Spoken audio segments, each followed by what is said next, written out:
तुम्हारे जीवन में जो भी दुख है वे सारे दूर होंगे, लेकिन इस कहानी को आज आपको अंत तक सुनना होगा। इस कहानी से आपको पता चलेगा कि जीवन में असली सुख कैसे प्राप्त करें। तो चलिए दर्शकों, आज के बौद्ध कहानी की शुरुआत करते हैं। दोस्तों, हम अपने जीवन में हमेशा सुख के पीछे भागते रहते हैं। हर एक मनुष्य को सुख चाहिए। हर एक मनुष्य को अपना जीवन सुख में बिताना है। आपने अपने जीवन में क्या कुछ नहीं किया होगा, लेकिन क्या आपके जीवन में सुख आता है? आखिर यह सुख कहां रहता है? यह सुख हमें कैसे मिलेगा? क्या इसका कोई पता बता सकता है? यह पूरी दुनिया केवल सुख के पीछे भाग रही है, पर सुख कोई वस्तु तो नहीं जिसे आपने जब चाहा उसे हासिल कर लिया। और जो सुख हमारे जीवन में कभी कभी आते हैं वह भी वास्तविक नहीं है, क्योंकि वे सुख हमें केवल इसीलिए महसूस हो पाता है क्योंकि उसके पहले हम अपने जीवन में दुख महसूस कर रहे थे। और जैसे ही वो दुख थोड़ा सा दूर होता है कि हमें सुख की अनुभूति होने लगती है। जैसे कि एक पति पत्नी शादी के कई वर्षों के बाद भी अपने पहले बच्चे का इंतजार कर रहे हैं। उनके पास सब कुछ है, लेकिन उनके पास कोई बच्चा नहीं है। इसलिए उनके पास सब कुछ होते हुए भी, उनके पास वो सारी सुख सुविधाएं होते हुए भी, उनके सारे सुख दुख में बदल जाते हैं। पर एक दिन उन्हें एक बच्चा प्राप्त हो ही जाता है। तब वह बहुत खुश हो जाते हैं, वह बहुत सुखी हो जाते हैं, वे सुख का अनुभव करते हैं। लेकिन जैसे जैसे समय बीतता जाता है, कुछ ही समय के बाद वे फिर से दुखी हो जाते हैं। उस बच्चे की खर्च को लेकर, उस बच्चे की पढ़ाई पालन पोषण को लेकर, आपस में होने वाले तनाव को लेकर, तब उन्हें अपने बच्चे से मिलने वाले उस सुख का कोई ख्याल नहीं रहता। वह उसे भूल जाते हैं और फिर से एक बार वह दुख में जीने लगते हैं। इसी तरह यह पूरी दुनिया सुख के पीछे भागती ही रहती है। पर जब उन्हें सुख मिलता है तो उसे छोड़कर वह दुख को पकड़ लेते हैं। इस पूरे संसार में यदि किसी के पास सबसे कीमती शरीर है तो वह मनुष्य ही है। इस प्रकार से आपको सबसे ज्यादा सुखी होना चाहिए, लेकिन उसके बावजूद भी हम दुखी रहते हैं। यदि आप किसी से यह पूछेंगे कि आप दुखी क्यों हैं, तो अधिकांश लोग यही कहेंगे कि मेरी तो किस्मत खराब है, मेरा तो होना ही दुख है। इस प्रकार उसे अपने होने से जो खुशी मिलनी चाहिए वह नहीं है, बल्कि उसने अपने होने को ही अपना दुख बना लिया है। वह जिंदा है, वह जो चाहे वह कर सकता है। इस बात की उसे खुशी नहीं है, बल्कि उसे इस बात का दुख है कि उसके साथ कुछ गलत हो रहा है। लेकिन क्या आपने कभी इसके बारे में सोचा है कि हम ऐसा क्यों सोचते हैं? इसका बड़ा ही सीधा और सरल कारण है, और वह यह है कि हम मनुष्य कभी भी बाहर की ओर खुशियां ढूंढते हैं। हम खुशियां दूसरों में ढूंढने में लगे रहते हैं। क्या दूसरे लोग, बाहर के लोग आपको सुख दे सकते हैं? क्या उन्होंने कभी आपको कोई सुख दिया है? तो यहां पर एक प्रश्न और उठता है कि क्या आप अपने आसपास के लोगों से खुश हैं? यह सवाल अपने आप से पूछकर देखिए।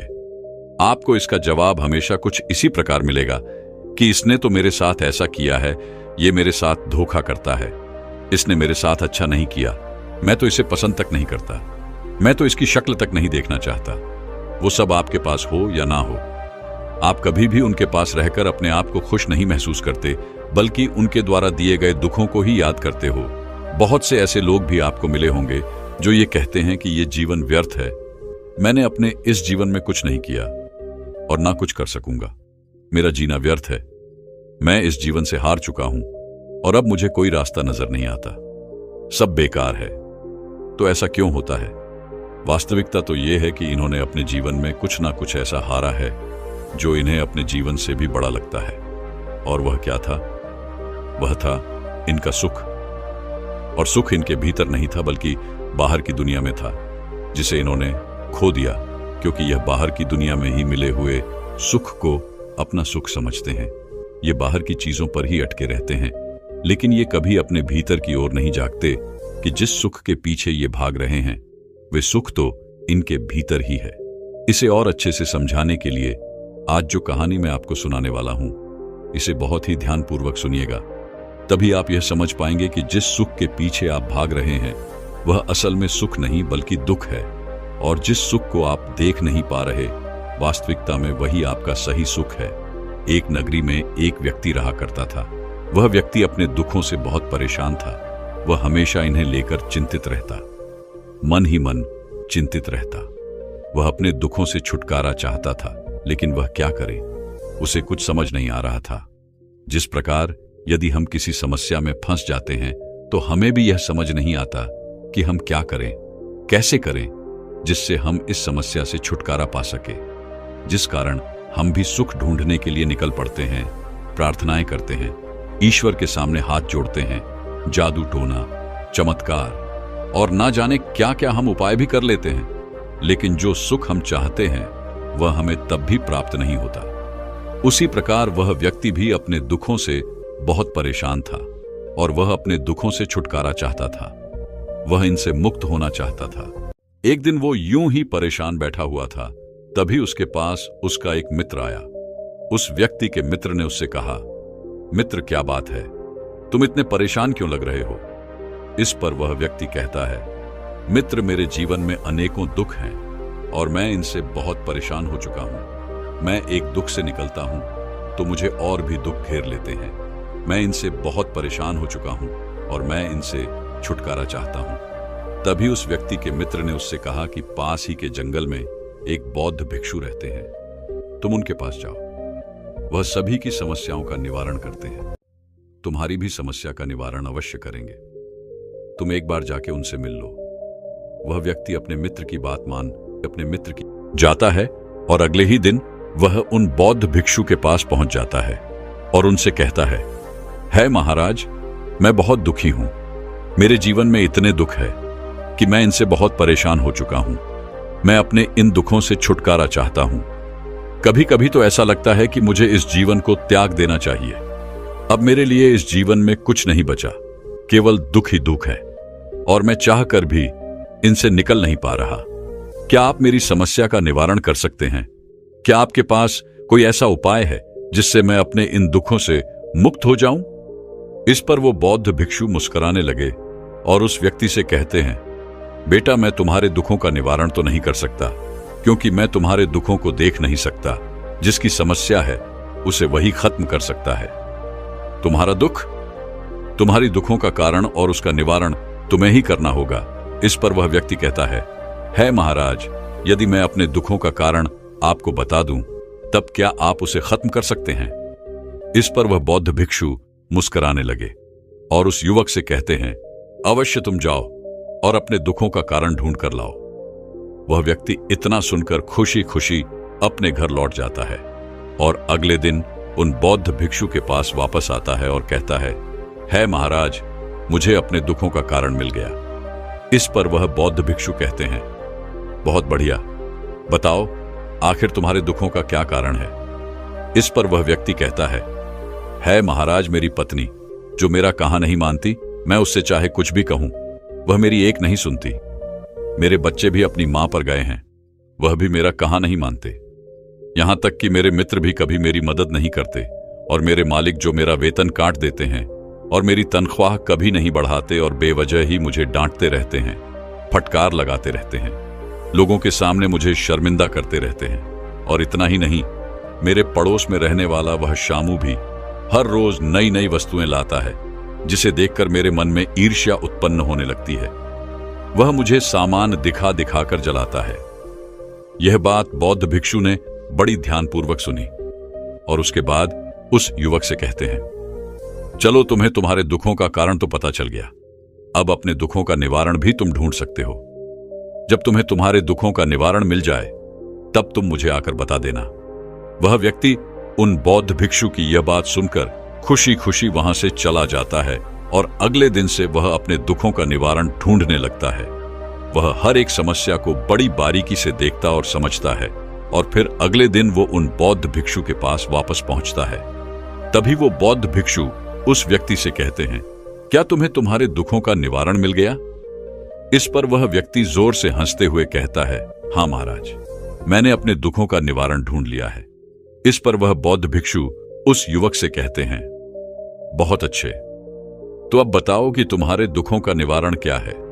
तभी वह व्यक्ति उन बौद्ध भिक्षु से कहता है महाराज, यदि मेरी पत्नी मेरी बात मानी शुरू कर दे तो मुझे बुरा नहीं लगेगा और उसे देख देख कर मेरे बच्चे भी मेरी बातों का पालन करना शुरू कर देंगे, मेरा सम्मान करेंगे, मेरी बातों को अहमियत देंगे और रही बात मेरे मित्रों की, तो जब मैं उनसे मदद मांगूं तो वह मेरी मदद अवश्य करे। और मेरा मालिक जो मुझे बात बात पर डांटता रहता है, वो मेरे कामों की प्रशंसा करने लगे, मेरा वेतन बढ़ा दे। और रही बात मेरे पड़ोसी की, तो मेरे पास उससे अधिक धन हो, ताकि जो कोई भी वस्तुएं मैं खरीदूं तो मैं उसे दिखा सकूं, लेकिन वह खरीद ना पाए। इस पर वह बौद्ध भिक्षु मुस्कुराते हुए उस व्यक्ति से कहते हैं, बेटा, जब तुमने अपने दुखों का कारण भी ढूंढ लिया है और निवारण भी ढूंढ लिया है, तो जाओ अपने दुखों को सुखों में बदल दो। इस पर वह व्यक्ति उन बौद्ध भिक्षु से कहता है महाराज, पर यह कैसे संभव होगा? आपने तो मुझे कुछ बताया ही नहीं। जब तक यह संभव नहीं होगा तब तक तो मैं हमेशा दुख में ही रहूंगा। आप मुझे कोई ऐसी विधि बता दीजिए, ऐसा कोई मंत्र दे दीजिए जिससे मेरे दुखों का निवारण हो जाए। मैं जो चाहता हूं बिल्कुल वैसा ही हो। तभी वह बौद्ध भिक्षु उस युवक से कहते हैं, बेटा, जिस प्रकार का निवारण, जिस प्रकार का समाधान तुम चाहते हो, मैं वैसा कुछ नहीं करता, मैं वैसा कुछ कर भी नहीं सकता। तभी वह व्यक्ति उन बौद्ध भिक्षु से कहता है महाराज, मैंने सुना है कि एक तांत्रिक है, उसके पास ऐसी अलौकिक शक्तियां हैं जिसे वह सभी की समस्याओं का समाधान कर सकता है। मेरे मालिक का मन अच्छा कर सकता है, मेरी पत्नी की जबान बंद कर सकता है, मेरे बच्चे मेरी बात मानने लगे ऐसी व्यवस्था कर सकता है, और मेरे पास मेरे पड़ोसी से अधिक धन आ जाए, इसकी भी व्यवस्था वह अवश्य कर देगा। और रही बात मित्रों की, तो वह मेरे मित्रों में मेरा सम्मान बढ़ा देगा, जिससे मेरे मित्र मेरी हर बात मानेंगे और मेरी मदद भी करेंगे। और इसके लिए मुझे कुछ खास करने की आवश्यकता भी नहीं पड़ती। बस उस तांत्रिक को मुझे कुछ सामान देना होता है, कुछ खाने पीने की चीजें, और सब हो जाता है। इस पर वह बौद्ध भिक्षु उस युवक से कहते हैं, पर बेटा, तुमने तो यह सब करके देख लिया है, इससे तुम्हारा कोई लाभ नहीं हुआ।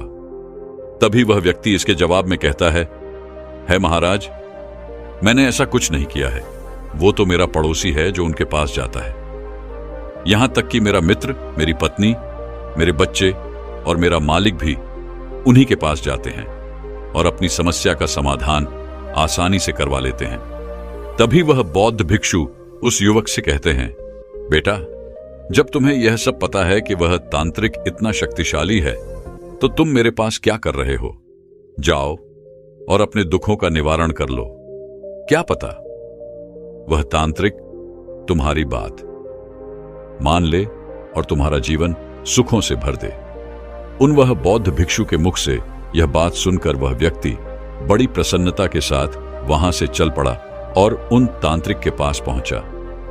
उस तांत्रिक ने उस युवक से कुछ पैसे ऐंठे, कुछ रीति रिवाज करवाए, कुछ मंत्र बताएं और कुछ खाने पीने की चीजें भी ले ली, और उसके बाद कुछ क्रिया करने को कहा जिससे उसका जीवन सुखों से भर जाएगा।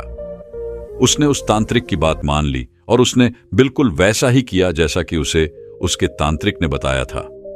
धीरे धीरे ऐसे ही समय बीतता गया और करीबन 6 महीनों के बाद वह वापस उन बौद्ध भिक्षु के पास पहुंचा और उनसे यह कहने लगा, है महाराज, मैंने बहुत कुछ करके देख लिया, लेकिन मुझे अपने दुखों का निवारण नहीं मिल रहा, जैसा उस तांत्रिक ने मुझसे कहा था। मैंने वह सब कुछ भी किया, लेकिन मुझे कोई लाभ नहीं हुआ, बल्कि उस तांत्रिक ने तो मुझे लूट लिया, मेरा धन हड़प लिया, और मेरी परिस्थितियां पहले जैसी थी, आज भी वैसी ही है। अब मैं क्या करूं? मैं पहले जैसे दुखी था, मैं आज भी वैसा ही दुखी हूं। अपनी समस्याओं का निवारण ढूंढ रहा हूं। है महाराज, क्या आप मुझे कोई निवारण दे सकते हैं? क्या आप मेरी कोई समस्या का समाधान कर सकते हैं? इस पर वह बौद्ध भिक्षु जोर से हंस पड़े और कहने लगे, इस संसार में दुख है, पर हम अपने दुखों को नहीं पहचानते, इसीलिए उसका कारण भी नहीं जान पाते। कारण नहीं जान पाते, निवारण भी होना असंभव है। इसलिए अपने आप को पहचानो, अपने आप को जानो, अपने भीतर झांको। तभी वह व्यक्ति उन बौद्ध भिक्षु से कहता है महाराज, पर इसके लिए मुझे क्या करना होगा? तभी वह बौद्ध भिक्षु उस युवक से कहते हैं, जाओ और जिनसे भी तुम्हें तकलीफें हैं, जिनसे भी तुम्हें दुख है, जाओ पहले उनसे पूछो कि क्या तुम्हारे कारण उनके जीवन में कोई दुख है। वह व्यक्ति उन बौद्ध भिक्षु की बात मान लेता है और वापस घर की ओर लौट जाता है। घर पर पहुंचकर वह अपनी पत्नी से कहता है, क्या तुम्हारे जीवन में कोई दुख है? पत्नी ने कहा, मेरे जीवन में केवल एक ही दुख है और वह तुम हो। मगर तुम तो मेरी बात मानते ही नहीं और ना ही तुम मेरी बात मानना चाहते हो, बस अपनी मनवाना चाहते हो। यदि तुम मेरी बात मानना शुरू कर दो तो मैं तुम्हें वचन देती हूं कि हम दोनों का जीवन स्वर्ग बन जाएगा। वह अपनी पत्नी की यह बात सुनकर वहां से चला गया और अपने बच्चों के पास पहुंचा।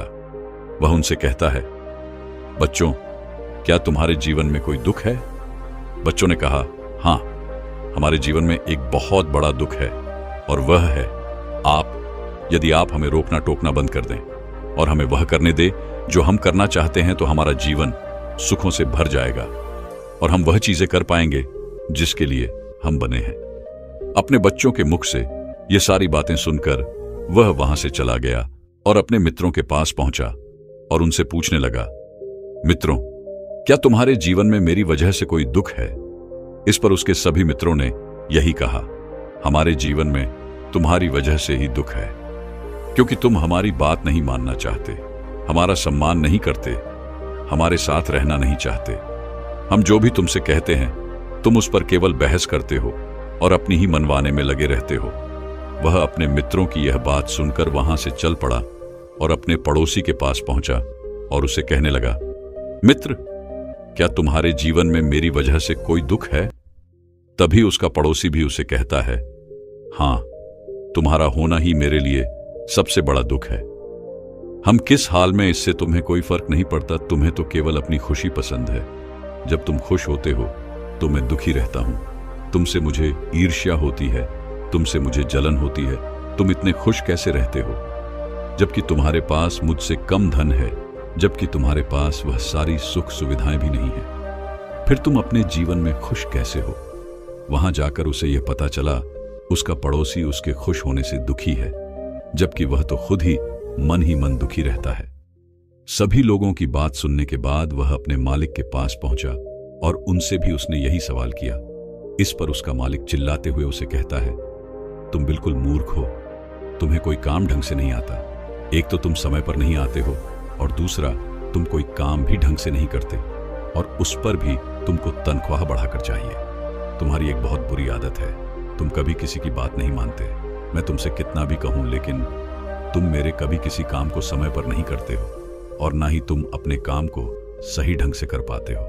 अपने मालिक के मुख से यह सारी बातें सुनकर चुपचाप वह निराश होकर उन बौद्ध भिक्षु के पास वापस लौटा और दोनों हाथ जोड़कर वो उनसे कहने लगा, है महाराज, मुझे तो लगता था कि मेरे जीवन में दुखों का कारण वह लोग हैं जिनके साथ मैं रहता हूं, लेकिन मुझे तो अब यह पता चल रहा है कि मैं उन लोगों के दुखों का कारण हूं। यह बात मुझे कुछ समझ नहीं आ रही, आखिर यह कैसे हुआ? तभी वह बौद्ध भिक्षु उस युवक से कहते हैं, बेटा, इस संसार में हर एक व्यक्ति, हर एक मनुष्य एक दूसरे के सुख और दुख का कारण बना हुआ है, क्योंकि हमारे दुख और सुख दूसरों पर निर्भर होते हैं। यदि तुम्हारी पत्नी अच्छे से मुस्कुराकर बात कर ले तो इस पर तुम खुश हो जाते हो, तुम्हारी बात मान ले तो तुम अपने आप को सुखी महसूस करते हो, बच्चे तुम्हारी बात मान ले तो तुम खुश हो जाते हो। लेकिन वही दूसरी तरफ अगर वो अपनी बात पर अड़ जाए तो तुम दुखी हो जाते हो। कोई हमारी प्रशंसा करे तो हमें खुशी मिलती है और कोई हमारी बुराई कर दे तो हमें दुख होता है। तो हमारे दुखों और सुखों का कारण हम नहीं बल्कि वह दूसरे लोग हैं, क्योंकि हमने अपने जीवन की दौड़ उनके हाथों में सौंप दी है। वो जब चाहे, जैसा हमें वैसा अनुभव करा सकते हैं, अपनी उंगलियों पर हमें नचा सकते हैं। अगर तुम इन बातों को छोड़ दो तो क्या तुम्हारे जीवन में कोई दुख है? उन बौद्ध भिक्षु की इस बात को सुनकर वह व्यक्ति कुछ देर के लिए चुपचाप यूं ही खड़ा रहा। काफी देर सोच विचार करने के बाद उसने उन बौद्ध भिक्षु से कहा, नहीं गुरुवर, वैसे तो मेरे जीवन में कोई दुख नहीं है, लेकिन अब मेरे मन में एक सवाल है। आप जो कह रहे हैं कि मैं उन लोगों की वजह से दुखी हूं जो मेरे साथ है, तो इसका अर्थ क्या है? क्या मैं उनका साथ छोड़ दूं? तभी वह बौद्ध भिक्षु एक बार फिर मुस्कुराने लगे और उस व्यक्ति से कहते हैं, चलो मुझे तुम्हें कुछ दिखाना है। इतना कहकर तो बौद्ध भिक्षु उस व्यक्ति को एक तालाब के किनारे ले गए और फिर कहने लगे, क्या तुम्हें इस तालाब में सब कुछ साफ साफ दिखाई पड़ रहा है?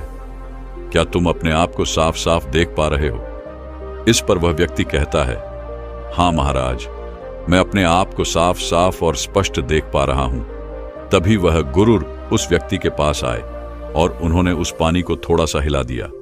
उस पानी में थोड़ी हलचल मचा दी और कहने लगे, यह वह दुख है जो तुम्हारी पत्नी ने तुम्हें दिया है, और यह वही दुख है जो तुम अपनी पत्नी को दे रहे हो। आगे वो बहुत भिक्षु एक बार फिर उस पानी में हलचल मचाते हुए कहते हैं, यह दुख तुम्हें तुम्हारे बच्चों ने दिया है, और यह वही दुख है जो तुम अपने बच्चों को दे रहे हो। इसी प्रकार तुम्हारा मालिक, तुम्हारे मित्र, तुम्हारा पड़ोसी तुम्हें दुख देते जा रहे हैं, और बदले में तुम भी उन्हें दुख देते ही जा रहे हो। और उसके बाद उन बौद्ध भिक्षु ने उस युवक से कहा, अब बताओ, क्या तुम अपने आप को साफ और स्पष्ट तौर पर देख पा रहे हो? तभी वह व्यक्ति कहता है, हे महाराज, इस पानी में इतनी हलचल है कि मुझे कुछ भी नजर नहीं आ रहा। पहले तो मैं अपने आप को साफ और स्पष्ट देख पा रहा था, लेकिन अब तो मुझे कुछ नजर नहीं आ रहा। तभी वो बौद्ध भिक्षु उस युवक से कहते हैं, बेटा, हमारे दुख भी कुछ इसी प्रकार से हम पर हावी हो जाते हैं, और जब वह हम पर हावी होते हैं तो हमें कुछ नहीं दिखाई पड़ता। हमें तो केवल वह दुख नजर आता है जिसके कारण हम दुखी हैं, और उसके कारण हम अंदर से पूरी तरह से टूट जाते हैं। हमारा मनोबल पूरी तरह से टूट जाता है। हमारा मन दुखों और कष्टों से भर जाता है। हम अपने आप को देख ही नहीं पाते, बस दुखों को देखते रह जाते हैं।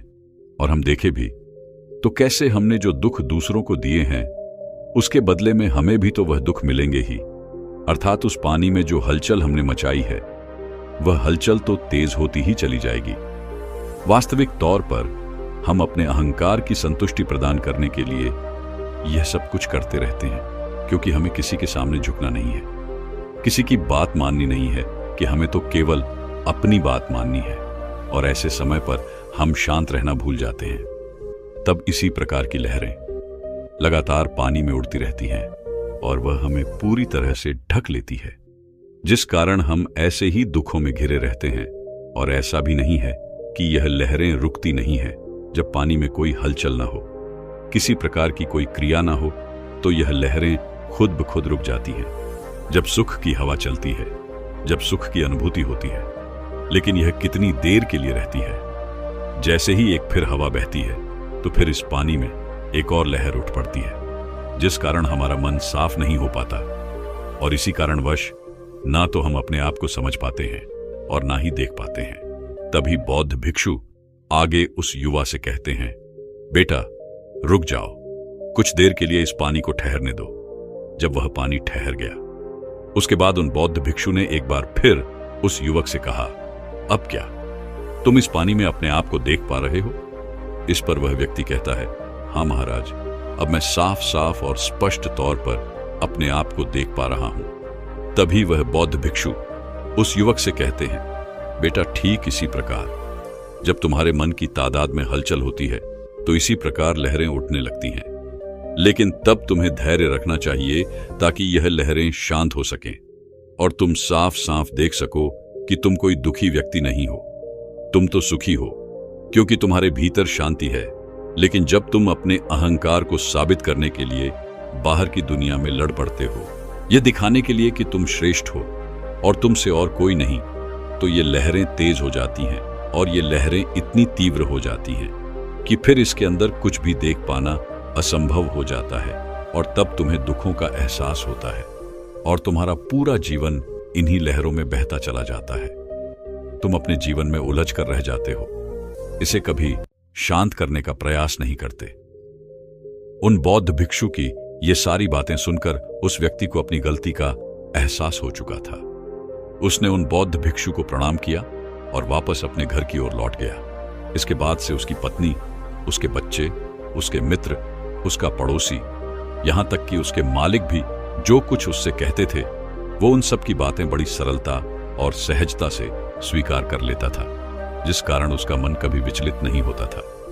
उसने अपनी हर समस्या का समाधान मुस्कुराते हुए किया। दोस्तों, हमारे जीवन में भी कुछ ऐसा ही होता है। हमारे दुख हमारे कारण नहीं है, ये हमेशा दूसरों के साथ उलझन से पैदा होते हैं।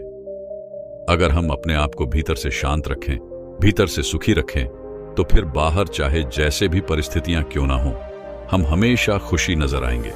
हम हमेशा सुखी ही नजर आएंगे, और अगर हमारे भीतर ही सैलाब उमड़ा है तो फिर हम चाहकर भी शांत नहीं रह सकते, हम चाहकर भी सुखी नजर नहीं आ सकते। और इन दुखों से बचने का एकमात्र उपाय है कि आप भीतर से मौन रहें, शांत रहें, खुश रहें, अपने आप को पहचानें, अपने आप को समझें, जिससे आपका मन किसी भी परिस्थिति में विचलित नहीं होगा और आप इन दुखों से हमेशा के लिए दूर रह पाएंगे। यदि आपके घर का आपके सगे संबंधी या फिर आपके कोई रिश्तेदार आपकी बातें नहीं मानता तो नाराज ना हो, क्योंकि यदि आप नाराज हो जाते हैं तो इसका अर्थ यह है कि आपके भीतर वह लहरें उठ रही हैं और वह एक ना एक दिन सैलाब स्वरूप अवश्य ले लेंगी। और यही हम में से अधिकांशतः लोग करते हैं, क्योंकि हमें तो दुखों की आदत है, हमें तो दुखों में रहना ही अच्छा लगता है। आपने यह भी सुना होगा कि आपसे किसी ने यह अवश्य कहा होगा कि मैं अभी खुश हूं लेकिन बाद में मुझे रोना पड़ेगा, क्योंकि उन्होंने पहले से यह तय कर लिया है कि वह